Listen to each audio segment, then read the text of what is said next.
Alright, I just want to make this video of my old Parker F model. I think it's around 1880s, maybe early 1890s, I'm not sure. I think I'm more leaning on 1880s. Has the twist barrels. Beautiful, beautiful twist. See that? I know a lot of people don't like the twist or the Damascus. But you could shoot black powder in it still. You could shoot light loads. You know, like field loads, very light, low brass. Shotgun shells. This is still solid. Hasn't been cut down. Still locks up really nice and tight. Does have some engraving, as you can see. Now the reason why I'm making this second video on this shotgun is I want to show you something that a lot of people might not know, and that's where this little, I cut a 12 gauge, I took all the powder out and the BBs, so now you just have the cap, the primer. That's all that's in here, is just a primer, and I'll explain that in a minute. So if you take the forearm off, now I'm doing this with one hand, so bear with me. Okay, and then I'm gonna see if I could do it. Hold on. Sorry guys. Right. There. Sorry. One-handed. Alright, this is what I'm gonna show you. Sorry about that.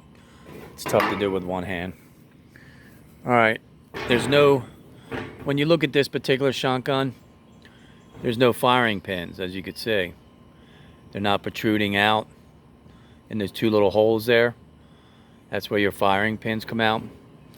Most shotguns, I would say quite a few of them, or actually a lot of them, especially the older ones, they have the firing pins kind of sticking out just a little bit, right where those holes are. Let's get down a little bit here. So there'll be one there, of course, and one on the other side. But if you look closely on this, you can't even see any firing pins whatsoever. Now, a lot of Parkers do have those protruding out. So right away your thought is going to be, man, this shotgun doesn't have any firing pins. And sometimes, oh, if you look down in there, it looks like one's shining in, doesn't it? That might be. Right back there, see it? So you got to take a flashlight. There they are, right there. But a lot of people, what they do is they, since it's an old shotgun and they don't want anybody shooting it and getting hurt or blowing up in their face, they'll take the firing pins out. I've seen that happen, and that's a shame.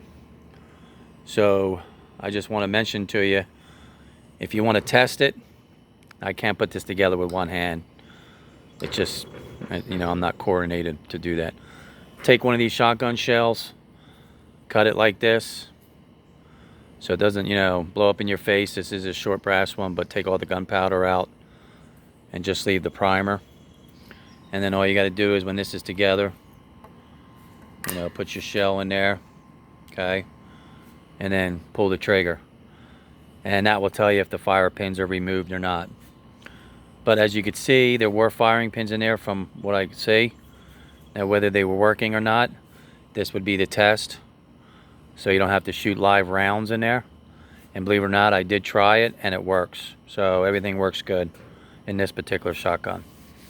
Okay? So there's a little pointer for you to test old shotguns to see if there's firing pins and make sure it works. And again, make sure you take, if you don't know how to cut a shotgun shell, just be careful. Stay up farther with a hacksaw, you know, above the powder, and just cut it. Take the BBs out, and you'll see the gunpowder. And then just shake the gunpowder out. Okay? There you go. Nice little story to tell you how to test them.